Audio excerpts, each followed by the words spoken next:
was Charles that put me there.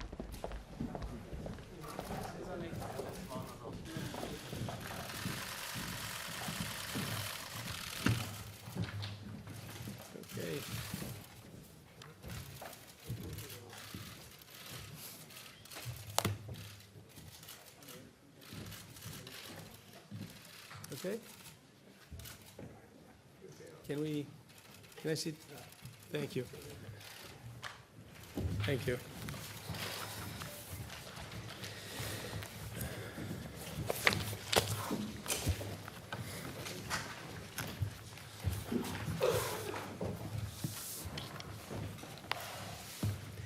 Ladies and gentlemen, Mesdames et messieurs, le vice-président et moi-même sommes très heureux de vous accueillir à cette conférence de presse.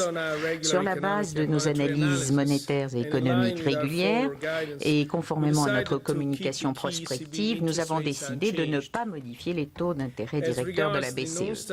En ce qui concerne nos mesures de politique monétaire non conventionnelles, le 9 mars, nous avons commencé à acheter des titres du secteur public libellés en euros dans le cadre de notre programme d'achat d'actifs étendu qui inclut également l'achat de crédits titrisés ABS et d'obligations sécurisées. Ces achats doivent se poursuivre jusqu'à la fin du mois de septembre 2016 et en toute hypothèse jusqu'à ce que nous observions un ajustement durable du rythme de l'inflation correspondant à notre objectif d'une inflation inférieure à mais proche de 2% à moyen terme. L'évaluation du Conseil des gouverneurs se fondera sur sa stratégie en matière de politique monétaire et se concentrera sur les tendances inflationnistes, laissant de côté tel ou tel résultat d'inflation mesuré dans les deux directions s'ils sont considérés comme passagers et ou sans incidence sur la stabilité des prix à moyen terme. La mise en œuvre de nos programmes d'achat d'actifs se déroule sans heurts à des volumes conforme au montant annoncé de 60 milliards d'achats d'actifs chaque mois. De plus, il existe des signes qui montrent clairement que les mesures de politique monétaire mises en place sont efficaces. Les conditions du marché financier et le coût des financements externes pour le secteur privé se sont considérablement assouplis au cours des derniers mois et les conditions d'emprunt aux entreprises et aux ménages se sont nettement améliorées, accompagnées d'un rebond de la demande de crédit. Dans les mois à venir, nous nous concentrerons sur la mise en œuvre continue de nos mesures de politique monétaire. Grâce à ces mesures, nous contribuerons à améliorer encore les perspectives économiques, à réduire la sous-utilisation des capacités et à soutenir la reprise de la croissance de la monnaie et du crédit. Toutes ces évolutions combinées entraîneront un retour durable à une inflation se situant à un niveau inférieur. Merci beaucoup. Well, it would be good for continuing this press conference that I have my introductory statement with me. Bon, j'aurais quand même besoin de mon texte pour aller de l'avant, faute de quoi il faudrait que j'improvise.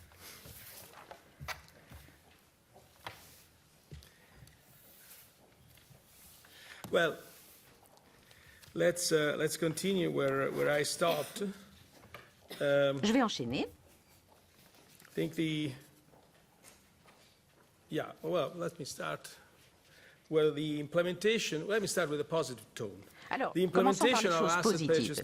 La mise en œuvre de notre programme d'achat d'actifs se déroule sans heurts avec des volumes conformes à ce que nous avions annoncé, 60 milliards d'achats mensuels. De plus, il y a des signes qui montrent clairement que les mesures de politique monétaire mises en œuvre sont efficaces. Les conditions du marché financier et le coût du financement externe pour le secteur privé se sont beaucoup assouplis au cours des derniers mois et les conditions d'emprunt pour les entreprises et les ménages se sont beaucoup améliorées avec un rebond dans la demande du crédit. Dans les mois à venir, nous nous concentrerons sur la mise en œuvre continue de nos mesures de politique monétaire. Grâce à ces mesures, nous continuerons à contribuer à améliorer encore les perspectives économiques, à réduire la sous-utilisation des capacités, à soutenir la reprise et la croissance du crédit et de la monnaie. Toutes ces évolutions combinées entraîneront un retour durable à une inflation à un niveau inférieur à mais proche de 2% et consolideront l'ancrage des anticipations en matière d'inflation à moyen terme. Voyons maintenant notre évaluation plus en détail, en commençant par l'analyse économique. Le PIB réel de la zone euro a augmenté de 0,3% au cours du dernier trimestre 2014 en glissement trimestriel. La demande interne et notamment la consommation privée a continué à être le moteur principal de la reprise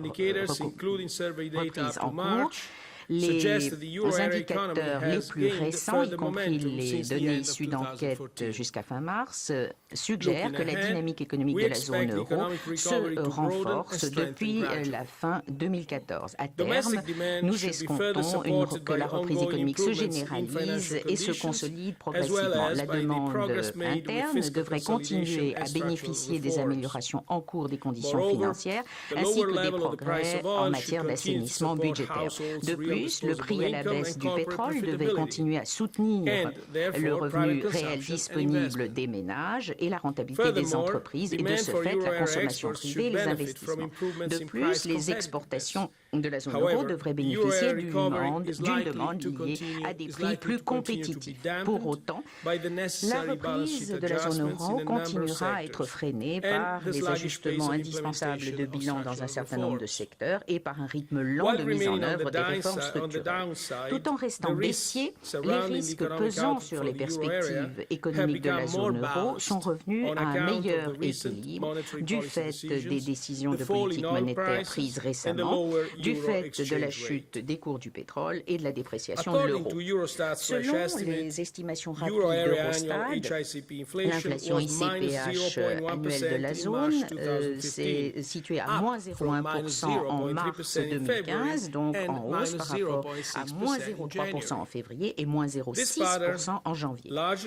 Ce profil reflète pour l'essentiel une augmentation des cours du pétrole exprimée en euros depuis la mi-janvier. Sur la base des informations disponibles et des prix à terme du pétrole actuel, l'inflation ICPH annuelle devrait rester très faible, voire même encore négative dans les mois à venir. Grâce à l'effet favorable de nos mesures de politique monétaire sur la demande agrégée, de la baisse de l'euro et de l'hypothèse d'un certain redressement des prix du pétrole dans les années à venir, le taux de l'inflation devrait augmenter au cours de 2015 et davantage encore en 2016 et en 2017.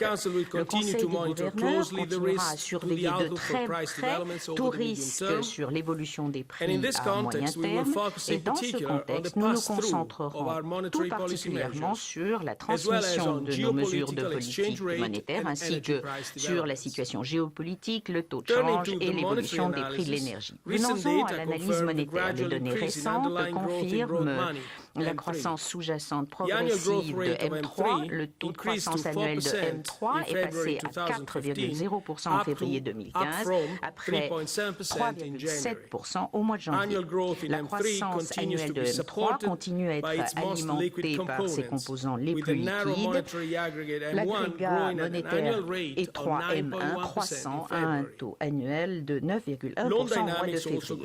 La dynamique du crédit a continué à s'améliorer. Le rythme annuel de variation des concours aux entreprises non financières a été de moins 0,4% en février, après moins 0,9% en janvier, continuant ainsi sa sortie du creux de la vague qui s'était située en février 2014 à moins 3,2%.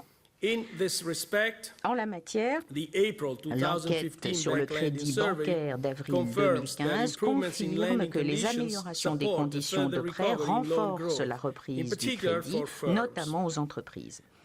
Mais malgré ces améliorations, la dynamique du crédit aux entreprises non financières reste modérée et continue d'exprimer le décalage entre le cycle, d'une part, de l'activité, du crédit risque, des facteurs d'octroi de crédit et d'autre part de la correction en cours des bilans des secteurs financiers et non financiers. L'augmentation annuelle des prêts aux ménages s'est poursuivie, atteignant 1% en février 2015 après 0,9 en janvier. Les mesures de politique monétaire que nous avons mises en place devraient contribuer à améliorer encore le coût du crédit aux entreprises et aux ménages et servir également les flux de crédit dans la zone euro. En résumé, un recoupement entre les résultats de l'analyse économique et les signaux émanant de l'analyse monétaire confirme la nécessité qu'il y a à mettre en œuvre avec fermeté les décisions récemment prises par le Conseil des gouverneurs. La mise en œuvre intégrale de toutes nos mesures de politique monétaire apportera le soutien nécessaire à la reprise de la zone euro et ramènera l'inflation vers son niveau cible inférieur à mais proche de 2%. La politique monétaire vise à maintenir la stabilité des prix à moyen terme et son caractère accommodant continue à accompagner l'activité économique. Toutefois, afin de récolter tous les avantages d'une mesure de politique monétaire, d'autres actions doivent être menées et apporter une contribution déterminante. Au vu d'un chômage structurel qui reste élevé et d'une faible croissance de la production potentielle, la reprise cyclique en cours devrait être confortée par de réelles mesures de soutien à l'offre, en particulier pour augmenter l'investissement, muscler la création d'emplois, améliorer la productivité, les réformes et la mise en œuvre des réformes du marché de l'emploi et des produits et les actions visant à améliorer le climat des affaires doivent être menées avec plus de dynamique dans plusieurs pays. Une mise en œuvre rapide et efficace de ces réformes permettra non seulement une croissance durable plus forte de la zone, mais permettra également de nourrir les anticipations de revenus supérieurs sur la durée et encouragera à la fois les ménages à consommer davantage et les entreprises à investir dès aujourd'hui, renforçant ainsi la reprise économique actuelle.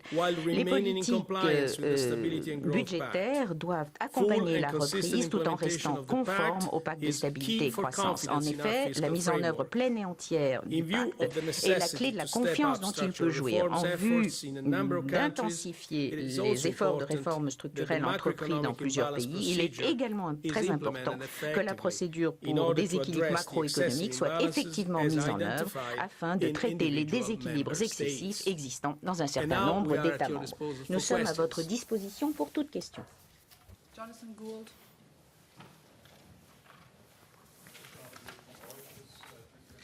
I was hoping to ask you about Greece, Je Mr. voulais vous Draghi. poser une question sur la Grèce, Monsieur Draghi. What about Greece? There have been some reports that Il y a eu un certain nombre de remarques en disant que vous avez étendu l'ELA pour la Grèce. Et je me demandais si vous pouvez aller encore un peu plus loin avec l'ELA ou est-ce qu'il y a un plafond que vous ne puissiez pas dépasser? I think the answer to your question Je is pense que entirely in the hands la of the Greek réponse government. à votre question est en fait entre les mains As you du know, gouvernement grec. we approved the En LA effet, nous avons and approuvé le we'll LA continue to do so, et nous allons continuer à le faire.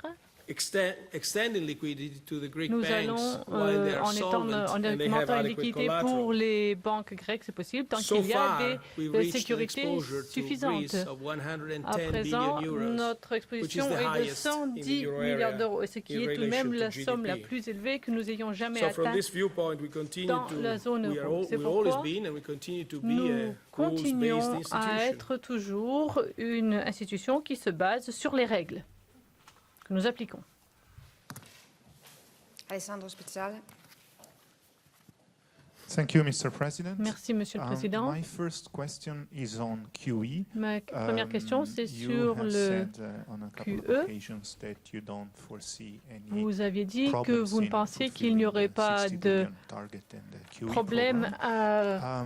à atteindre And, so l'objectif far, des no 16 problems have milliards dans arisen. le programme QE. Est-ce que l'on aurait risque d'avoir des problèmes de pénurie?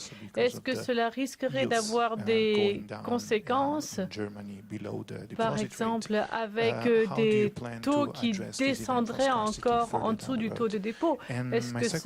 Comment est-ce que vous pensez pouvoir répondre à ce problème? Et en ce qui est de la deuxième question, c'est à propos de l'inflation et sur le succès des programmes que vous avez mis en œuvre. Est-ce que vous pourriez peut-être nous en dire un tout petit peu plus sur le succès de ce programme? Merci. En ce qui concerne le potentiel de pénurie potentielle d'obligations, en raison de notre programme d'achat, je pense que ceci est peut-être un peu trop exagéré.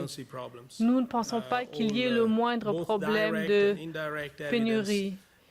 Tant au niveau direct qu'indirect, il n'y a pas de problème de pénurie. Et notre programme est tout à fait souple, de manière à pouvoir être ajusté si le contexte devait évoluer. Un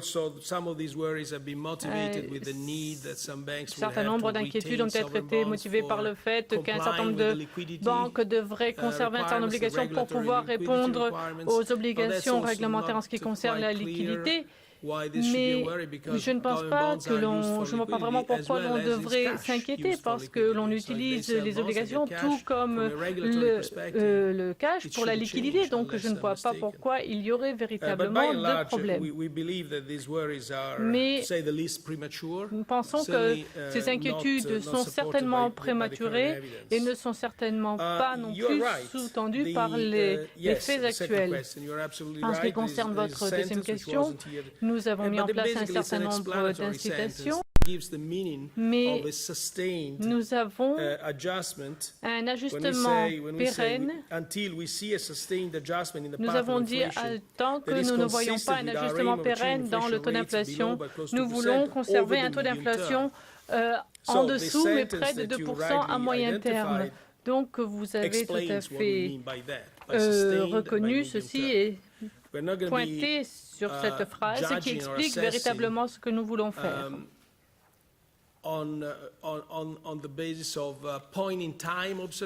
Bien sûr, nous basons nos mesures sur les différentes observations de la situation telle qu'elle évolue. Et bien sûr, nous regardons quels sont les résultats de nos mesures sur l'inflation et nous espérons que cela n'aura pas de répercussions pour les perspectives à moyen terme sur l'inflation.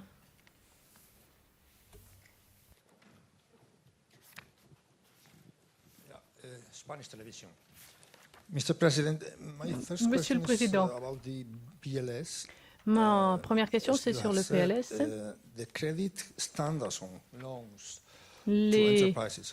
Les taux de crédit, et vous avez dit que les crédits aux entreprises et les emprunts ont également augmenté.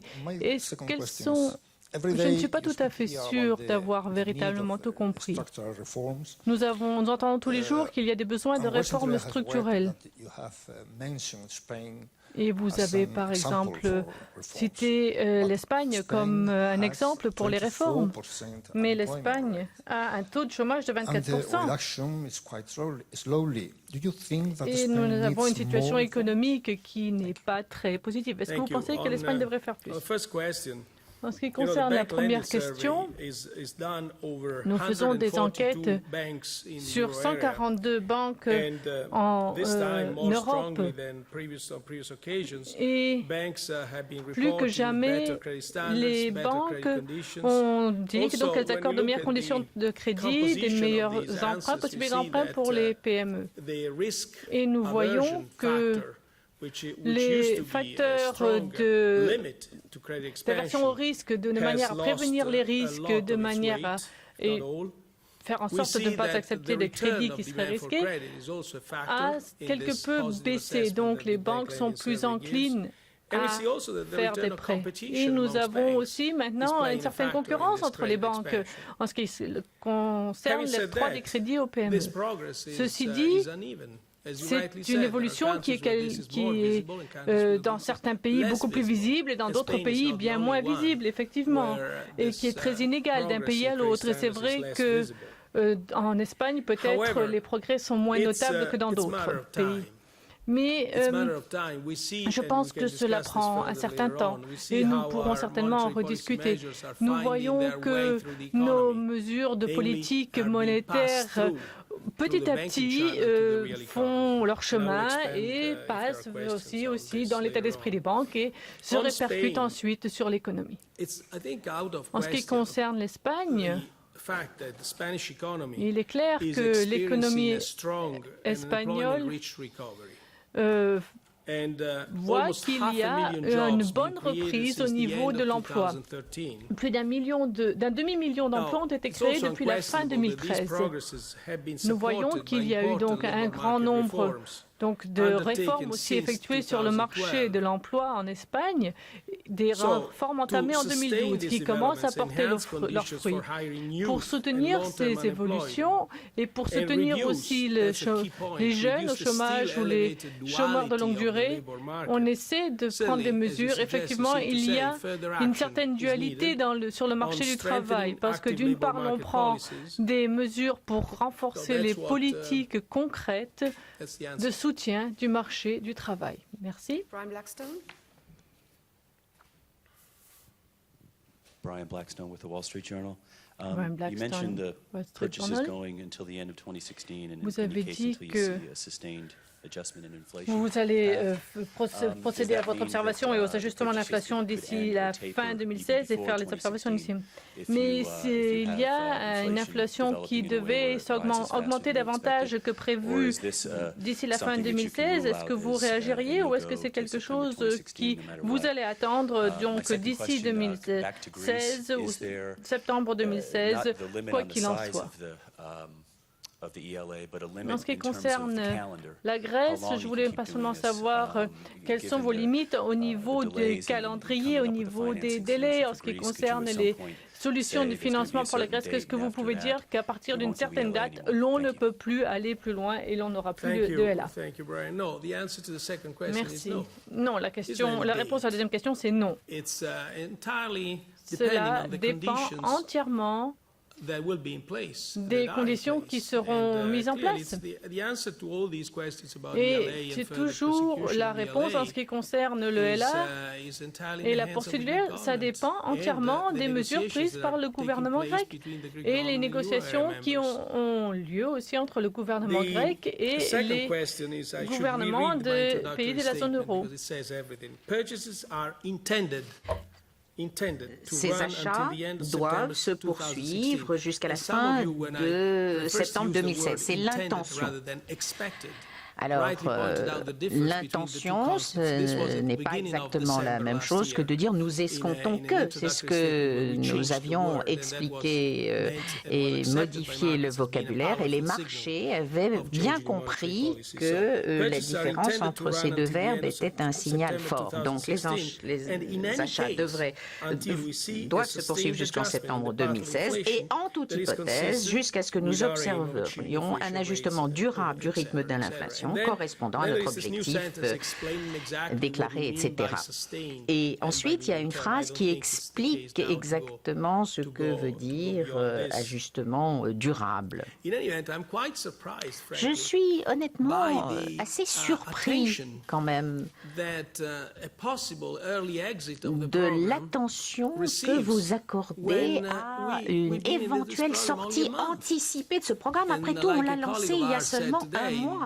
Et comme un collègue l'a dit aujourd'hui lors du débat au Conseil, c'est comme si vous couriez un marathon et qu'après 1 kilomètre, vous vous demandiez si vous allez jusqu'au bout. C'est une très bonne image. Johanna Trick. Johanna Trick, Market News. I would like to get Je voudrais revenir aux tendances inflationnistes. Vous vous êtes expliqué la prise en compte du moyen terme et d'ignorer des écarts momentanés. Alors, est-ce que ça signifie un changement de votre fonction de réaction ou est-ce que ce n'est pas ce que vous avez toujours fait? Deuxième question sur la Grèce. Le Conseil des gouverneurs a-t-il il discutait de la possibilité d'augmenter les décotes sur les collatéraux acceptés par la BCE sur la dette souveraine acceptée au titre du concours ELA. Et comment pensez-vous que les discussions vont évoluer dans les jours à venir? Alors sur cette deuxième question, les décotes sur la Grèce ont été mentionnés, mais n'ont pas discuté aujourd'hui au Conseil. Pourquoi? Parce que le Conseil des gouverneurs a décidé de suivre de près la situation, de voir dans quelle mesure elle nécessiterait une adaptation de notre situation en fonction de l'évolution de la situation. Donc on y reviendra le moment venu. Sur le premier point, pas de modification de notre fonction de réaction, pas du tout. Si vous voulez dire que nous sommes et restons dans le droit fil de notre stratégie de politique monétaire précédente, oui, la réponse est oui. Alors pourquoi avons-nous estimé qu'il fallait être un peu plus précis dans l'explication? Mais il nous semble que quand on est comme ça dans le territoire sur un territoire de mesures non conventionnelles,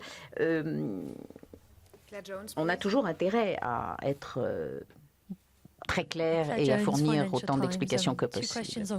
Deux questions sur la Grèce. Quelles formes, quelles propositions Athènes devrait-il mettre sur la table dans les semaines à venir pour que vous reveniez sur la dérogation sur la dette grecque? Et le soutien ELA, que se passerait-il si il y avait bel et bien un défaut de la Grèce à l'égard de ses obligations vers ses créanciers internationaux? Alors, en ce qui concerne la deuxième question, je ne veux même pas l'envisager. Et si j'en crois les déclarations des responsables politiques grecs, ils n'envisagent pas un instant non plus la possibilité d'un défaut. Donc, je me refuse à envisager tout scénario de ce type. Maintenant, sur la dérogation, la BCE a levé la dérogation parce que les conditions d'une revue satisfaisante n'étaient pas réunies. Et ce que j'ai dit et redit en tout lieu et à tout le monde, c'est que pour revenir sur cette décision, il fallait qu'il y ait une perspective crédible, solide, de pouvoir conclure une revue de façon positive dans le cadre actuel. Donc, nous allons évaluer la situation en indépendance totale et nous remettrons en place la dérogation une fois que les conditions seront réunies. Annette Weisbach. Deux questions. L'éventuelle pénurie d'obligations à acheter. Est-ce que vous agiriez sur le taux des dépôts si cette situation devait se présenter? Et d'autre part, êtes-vous préoccupé par la formation d'une bulle sur le marché obligataire étant donné la multiplication des taux négatifs? 42% selon Goldman Sachs sont déjà en territoire négatif. Alors, je répondrai par la négative à votre première question. Et en ce qui concerne la deuxième, je dirais ceci. Nous sommes tout à fait conscients que des taux d'intérêt très bas sur une période très longue peuvent potentiellement déséquilibrer la situation financière. Donc nous suivons tout cela de très près. Pour l'heure, nous n'avons observé aucun signe de formation d'une bulle. Certaines conditions peuvent amener certains à croire qu'il y a une bulle, comme on l'a vu avant la crise, par exemple une augmentation importante de l'endettement, l'effet de levier. Et ce qu'on a vu, c'est une dette croissante accompagnée par un fort développement du crédit bancaire. Or, on n'est pas là du tout. Cela étant, si nous devions constater l'apparition de déséquilibres, on mettrait d'abord en œuvre des instruments macro-prudentiels, pour autant que ces déséquilibres seraient purement localisés. Donc, ça ne nous amènerait pas à changer notre position en matière de politique monétaire, puisque son objectif premier, c'est la stabilité des prix à terme. Romain Fonsegrive, AFP, the French Newswire. Good afternoon, Mr. Draghi. Bonjour, Monsieur Draghi. Going back to the issue of Je reviens à la pénurie d'obligations. Vous avez dit à l'instant que le programme est assez souple pour pouvoir être adapté en cas de difficulté. Or, il y a beaucoup de règles qui s'y appliquent, les fonds propres, les limites en matière d'émissions. On vient de parler du taux de... Vous venez de dire que vous alliez baisser le taux de dépôt. Ce n'est pas du tout ce que j'ai dit. J'ai répondu au contraire par la négative à cette question. On ne va pas baisser le taux de dépôt. Je tenais à le préciser quand même.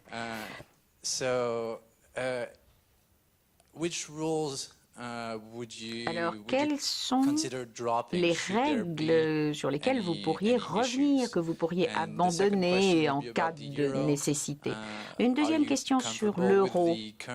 Est-ce que le taux de change actuel de l'euro vous convient et à partir de quel niveau considérez-vous qu'il y a un risque à dépasser l'objectif en matière d'inflation à terme, à moyen terme? Bon, je crois que vos deux questions ont un point en commun. Elles sont prématurées. Parler de pénurie ou d'assèchement du marché obligataire, c'est vraiment tout à fait prématuré. Rien de tel de visible et donc impossible aujourd'hui de vous dire ce que nous ferions au cas où se matérialiserait quelque chose qui n'existe pas du tout pour le moment. Donc je serais bien en peine de répondre à cette question à ce stade. Il faudrait voir quel est le degré de pénurie, qui est en manque de ressources, etc. Mais nous n'avons pour le moment aucun signe que cela puisse advenir un jour. Mais ceci dit, c'est bien d'être confronté à des questions difficiles, ça vous oblige à réfléchir. Maintenant, sur le taux de change de l'euro, je l'ai dit et redit, ce n'est pas des objectifs de la politique monétaire. L'évolution actuelle du cours de l'euro est la résultante d'un écart dans les cycles de politique monétaire entre les différents pays. Et ces cycles monétaires sont dépendants, eux, du cycle économique qui prévaut dans les différents pays. Mark Schroers. Laissez-moi encore rajouter quelque chose sur le taux de change et l'inflation.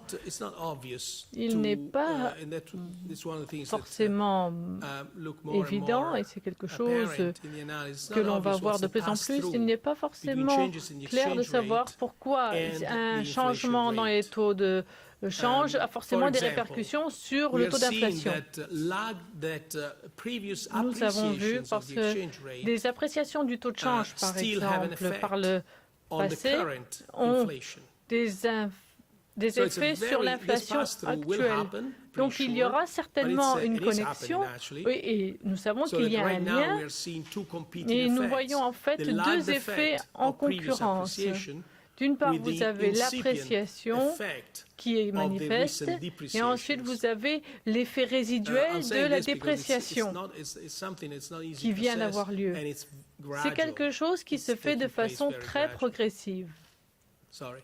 Pardon. Mes questions étaient également sur les attentes sur l'inflation. Vous avez toujours dit qu'il y a donc cette marge sur 5 ans qui fait que sur la stabilisation, et on voit qu'il n'y a pas eu d'augmentation forte du taux d'inflation. Il y a quelques jour, vous avez dit que nous avons donc cet excédent très fort au niveau de l'Allemagne et que est-ce que cet excédent pourrait être en violation donc des règles, mais que cela vient également aussi de la politique monétaire expansionnaire de la BCE. Non, la réponse à votre deuxième question, non, nous ne pensons pas que nous sommes responsables pour cela.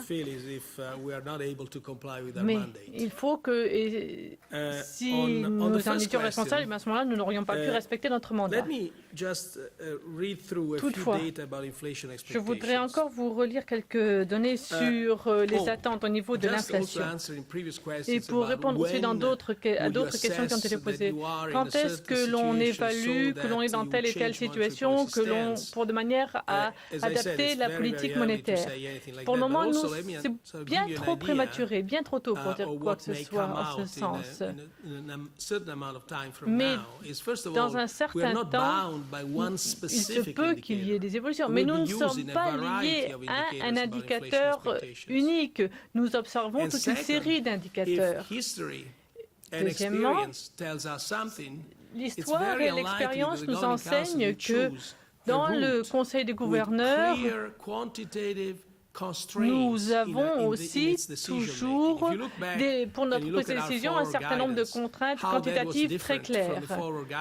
Et lorsque nous regardons les autres lignes d'orientation et les prospectives que nous avons faites jusqu'à présent, eh bien, elles évoluent en fonction de la situation basée sur un certain nombre d'indicateurs quantitatifs et des indicateurs nombreux. Ce qui est très important, et je vais l'expliquer plus avant dans un instant. Dans un an, il y a un an, nous avions donc un taux à 0,46 pour les taux des swaps au niveau de l'inflation. Et maintenant, nous sommes à 0,66. Et à présent, nous sommes passés à 1,16. Pardon, excusez-moi, 1,16. Et avant, nous avions un effet mitigateur de 1,28 en 2014 et maintenant nous sommes à 1,53. Et si nous regardons une perspective à 9 ans, nous étions donc à 1,23 1,73 en janvier, 1,87 à présent. Nous étions à 0,57 en janvier 2014 et maintenant on est à 1,20 aujourd'hui. La plupart des indicateurs ont en fait fortement augmenté. Et plus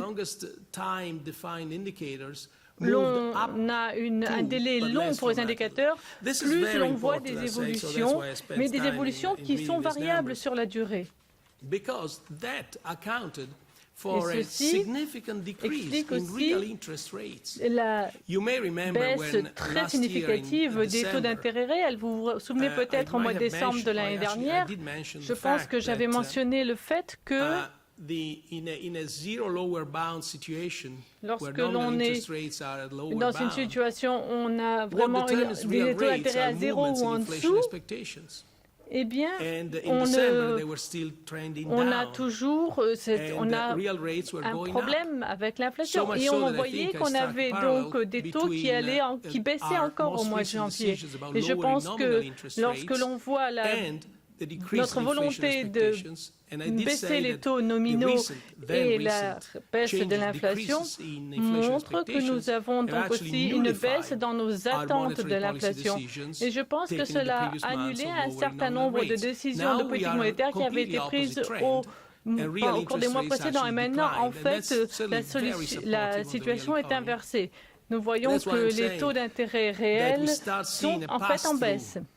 Donc vous voyez que nous avons effectivement un lien entre les décisions de politique monétaire et l'économie réelle avec des taux d'intérêt réels nettement plus faibles.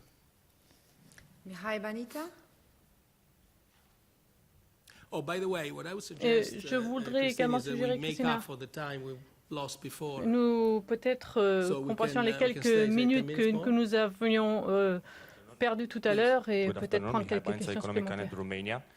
Je viens de Roumanie. Monsieur le Président, John Williams a dit de la Banque fédérale de San Francisco que l'impact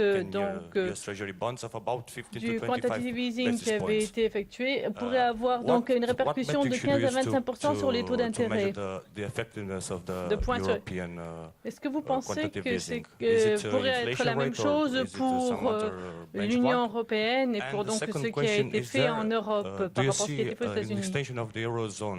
Est-ce que vous pensez que sooner than 2020, as some countries are there in terms of master criteria, but in terms of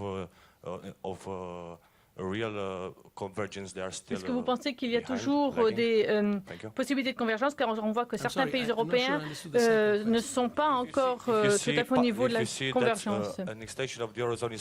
Est-ce que vous pensez qu'il y a une possibilité d'étendre encore l'eurozone avant 2020? En ce qui concerne la première question, effectivement, l'un des points de référence, c'est les attentes de l'évolution de l'inflation. C'est ce qui nous permet de définir aussi nos objectifs. Et jusqu'à présent, les développements ont été, comme nous l'avions entendu, en effet, les taux d'intérêt ont fortement baissé. En ce qui concerne votre deuxième question, j'ai pris bonne note de ce que vous avez dit, mais comme vous le savez, il y a des procédures très complexes pour l'éligibilité pour un État membre de devenir donc membre de la zone euro. Et donc, je n'ai pas grand-chose à rajouter à ceci. Il y a un certain nombre de critères qui doivent être remplis pour qu'un pays puisse devenir membre de la zone euro. Et il y a très peu de temps, nous avons vu qu'un pays a pu rejoindre la zone euro parce qu'il était en conformité avec tous les critères. John Boyd, World Business Press.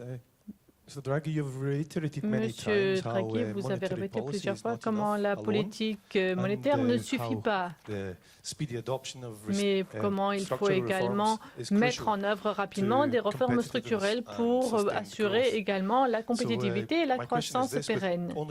Ma question est la suivante. Nous voyons que seulement 22% des recommandations ont été véritablement mises en œuvre dans les pays.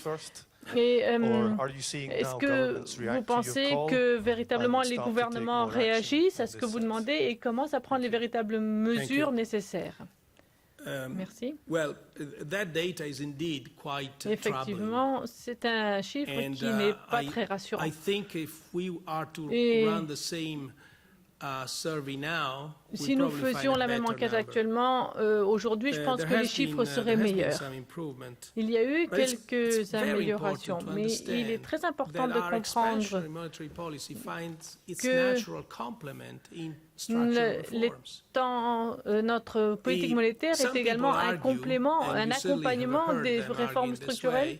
Un certain nombre de personnes argumentent qu'une politique monétaire plus accommodante, en fait, enlève l'incitation de vouloir véritablement mettre en place ces résumes. En fait, c'est le contraire.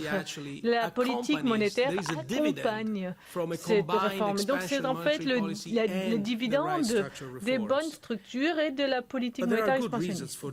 Mais il y a toujours d'excellentes raisons pour faire des réformes structurelles indispensables. La raison la plus importante est la suivante. Nous nous trouvons dans un contexte où l'on aura une croissance modeste en raison donc de notre situation démographique en Europe, notre population vieillissante, la réduction de des actifs. Mais nous avons donc un taux moyen de chômage en Europe qui est de 11%, moyen, taux moyen. Donc évidemment, comme dans toute moyenne, eh bien, vous avez certains pays qui sont largement au-dessus de 11%, atteignant 20 ou même plus de 20%, et d'autres moins. Et nous avions déjà ce taux de chômage très élevé avant la crise financière. Il est par conséquent absolument indispensable de mettre en œuvre les réformes réformes structurelles. Une des raisons pour lesquelles c'était également très important, je l'ai mentionné dans mes propos d'introduction. Il y a un certain nombre de réformes qui sont indispensables. Des réformes, par exemple, du système judiciaire, système d'éducation, sont importantes, mais ne sont pas le même contexte. Un argument que nous entendons souvent, c'est que les réformes structurelles, à long terme, vont peut-être avoir un effet à long terme positif, mais qu'à court terme, ces réformes n'ont pas d'effet positif.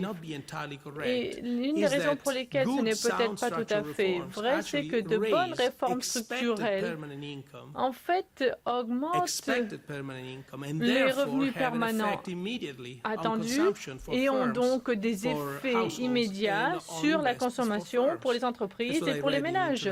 Et c'est également sur les crédits pour les entreprises. Donc, je ne pense pas qu'il y ait le moindre doute sur la nécessité de mettre en œuvre des réformes structurelles. Jack Ewing. Jack Ewing, New York Times. Est-ce que vous pourriez nous en dire un peu plus sur les effets de l'assouplissement quantitatif après un mois de mise en œuvre? En quoi est-ce que cela a contribué à améliorer les chiffres qui ressortent de l'enquête sur les prêts bancaires? Mais est-ce qu'il y a d'autres effets observés? À l'instant, on parlait de risque de bulle. Est-ce que là, il y a des effets déjà liés à l'assouplissement de nature à vous préoccuper? Alors, sur votre deuxième question, je reprends mot à mot ce que je disais précédemment.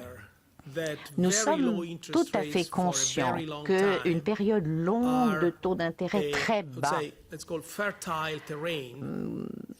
constitue un terrain fertile de déséquilibre financier. On l'a déjà vu de par le passé, donc nous sommes conscients de ce risque. Et c'est bien la raison pour laquelle nous suivons de très près notre politique monétaire sous cet aspect-là et que nous sommes très vigilants. Cela étant, encore une fois, pour l'heure, aucun signe, aucune preuve de déséquilibre important menaçant la stabilité financière. Et encore une fois, la première ligne de défense, c'est de mobiliser tout votre arsenal macroprudentiel. Et la BCE, le BA et bien d'autres enceintes ont un riche arsenal et les autorités nationales également sont mobilisées parce que la mise en œuvre de ces instruments macroprudentiels se fait largement au plan national. Et la BCE vient compléter, bien entendu, et coordonne tous les efforts, mais l'essentiel se fait au plan national. Sur votre première question, d'abord, la révision des prévisions de croissance a été très importante. D'abord, nous avons revu nos propres chiffres puisqu'on avait prévu 1% en 2015 à 1,5%. Et pour 2016, on est passé de 1,5 à 1,9%. Depuis lors, toutes les autres institutions ont révisé dans les mêmes proportions leurs chiffres. En tout cas, tout le monde va dans la même direction. Et toutes les institutions voient se dessiner la perspective d'une reprise. Je l'ai dit, les risques à la baisse existent toujours, mais ils ont diminué. Donc maintenant, il faut conforter cette reprise et réunir les conditions d'une reprise durable, pérenne, structurelle et non plus cyclique.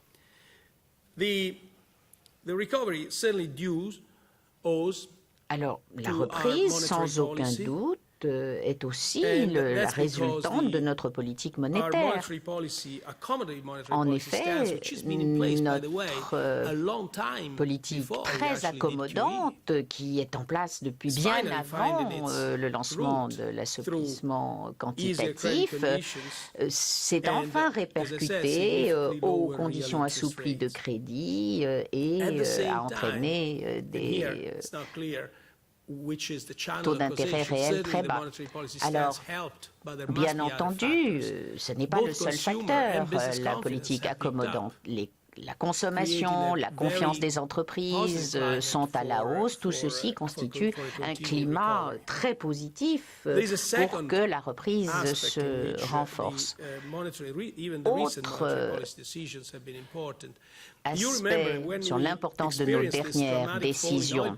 Quand le prix du pétrole a chuté de façon spectaculaire, vous vous souvenez que nombre de gens s'inquiétaient que cela ne se répercuterait pas sur la consommation, mais qu'au contraire, ça aurait des effets de second round pire, accentuant le repli de l'inflation. Entre-temps, on voit bien que grâce à l'assouplissement quantitatif, on a complètement évité ce risque-là. Et ça a permis que la consommation profite de la baisse des prix du pétrole et à terme de la reprise des investissements. Alors il y a un autre canal, c'est la différence de cycle économique entre les différentes régions du monde qui a eu aussi des incidences sur les taux de change. Je crois que ce sont là les principaux moteurs des résultats. Mais il y a également des forces à l'œuvre à plus long terme qu'on ne voit pas forcément tout de suite, notamment les réserves en capitaux qui existent, parce que ça fait des années qu'il y a des investissements privés et publics très réduits. Donc tout porte à croire qu'au contraire, les investissements vont reprendre prochainement. Autre facteur, la pression au désendettement devrait également être relâchée. Peut-être que déjà cette pression a diminué. Enfin, la consolidation budgétaire va également moins faire sentir ses efforts par rapport à il y a un an, parce qu'entre-temps, les gouvernements ont beaucoup avancé en matière d'assainissement budgétaire. Alors, la reprise actuelle, c'est la résultante de deux facteurs concurrents. Non, pas concurrents, complémentaires, la baisse du prix du pétrole et notre propre politique monétaire.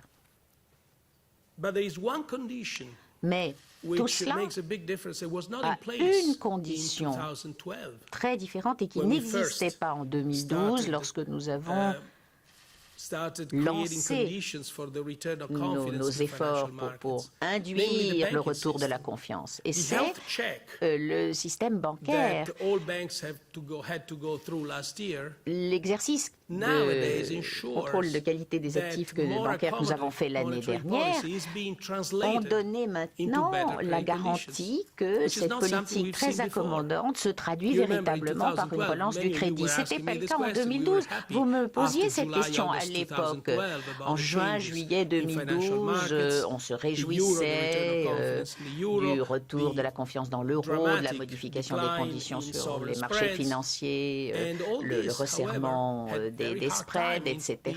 Mais pour autant, il a fallu très longtemps avant que ça se répercute dans l'octroi de crédit et des normes de crédit différentes.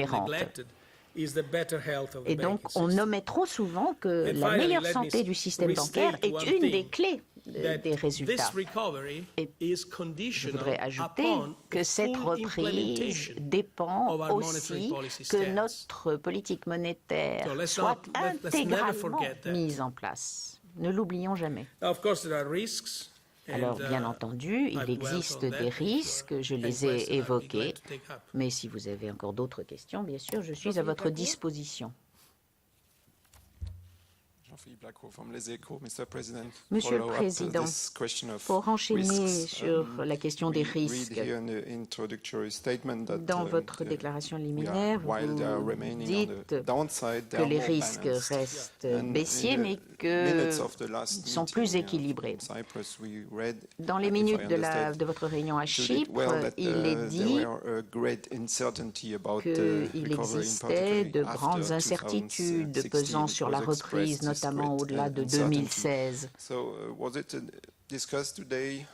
Avez-vous parlé de cela aujourd'hui? Avez-vous évoqué cette incertitude ou s'est-elle dissipée et la BCE et le Conseil est-il plus optimiste aujourd'hui?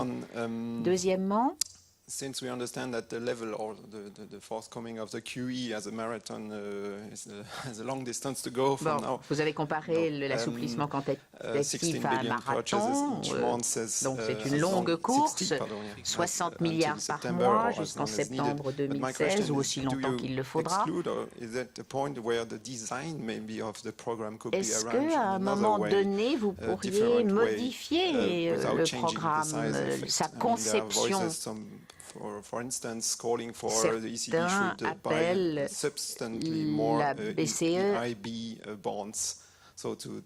à acheter plus d'obligations de la BEI pour financer davantage de projets européens. Est-ce que vous pourriez être amené à revoir un peu la composition du panier d'achat? Alors, après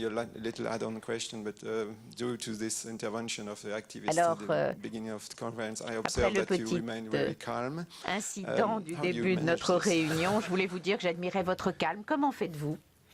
Alors, je vais répondre aux deux questions. La troisième, vous y répondrez vous-même et vous y avez déjà répondu. Je suis resté calme. Alors, sur le premier point,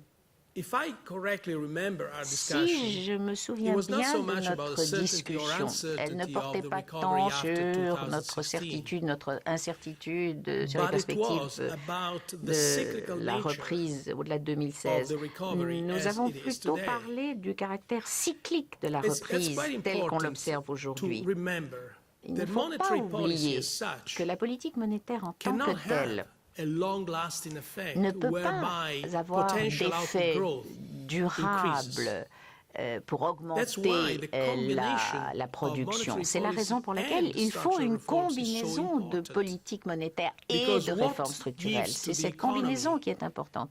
Parce que ce qui donne la résilience nécessaire à l'économie pour qu'elle devienne résiliente à terme,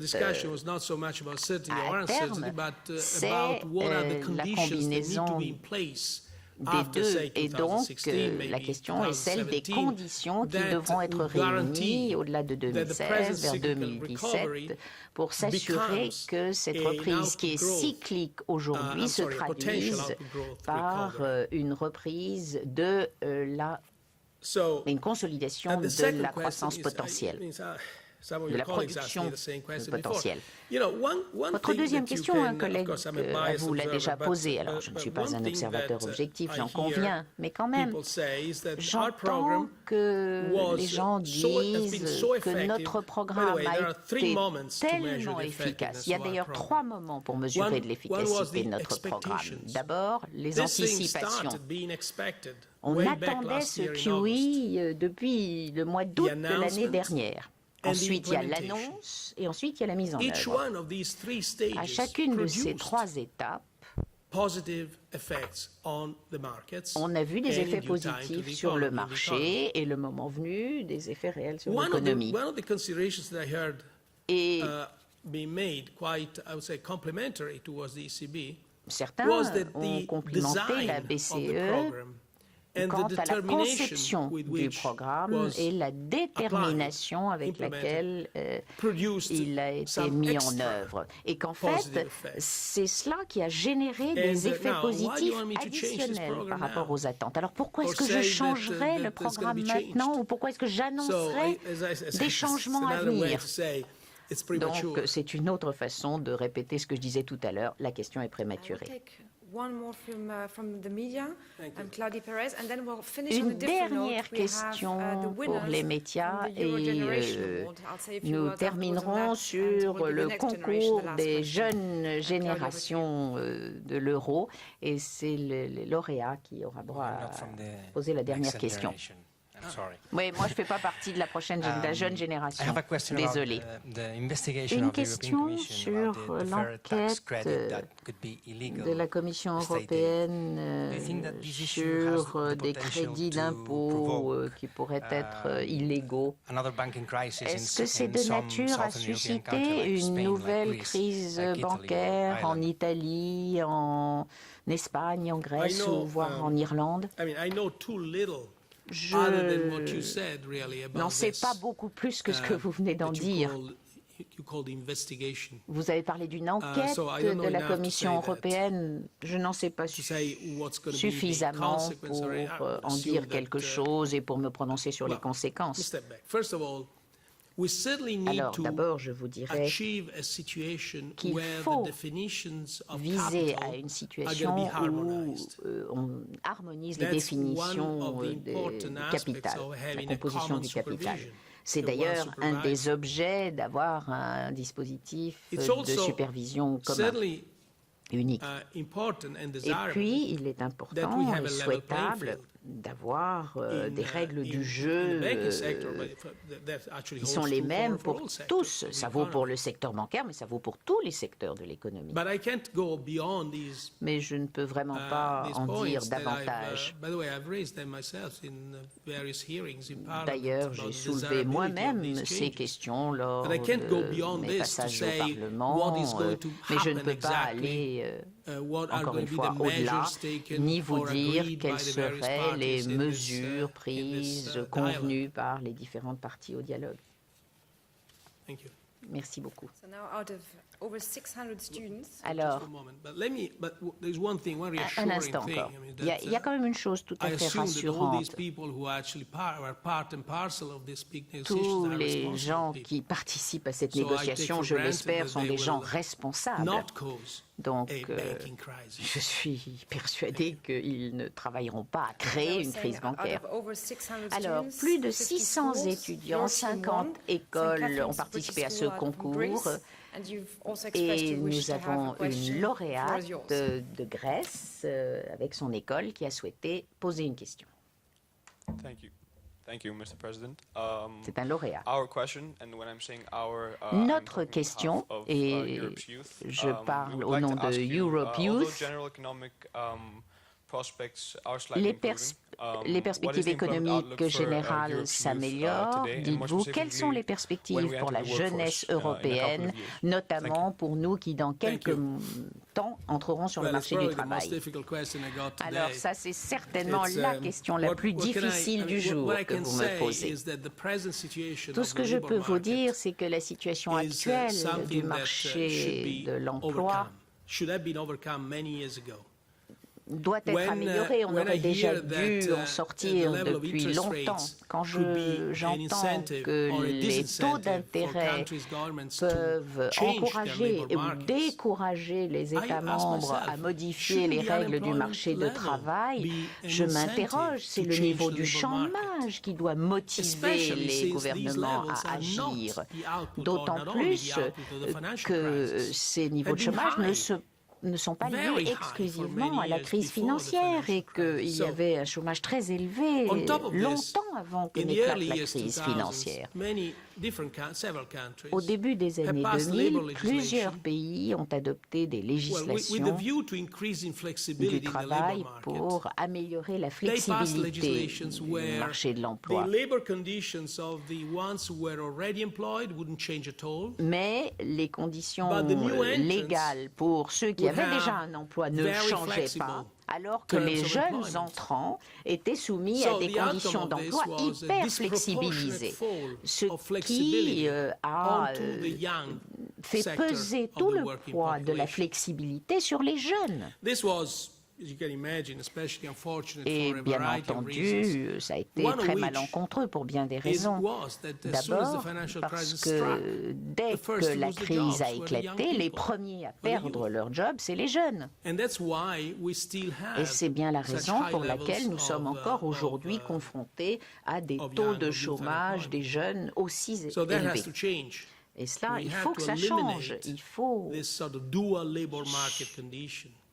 éliminer ce marché du travail dual, en quelque sorte, et nous assurer que la flexibilité, aussi nécessaire soit-elle, pèse à égalité sur tous les segments du marché du travail. D'abord, il faut donc restaurer les conditions qui permettent aux entrepreneurs d'embaucher facilement et réduire la durée du chômage quand quelqu'un a perdu son emploi,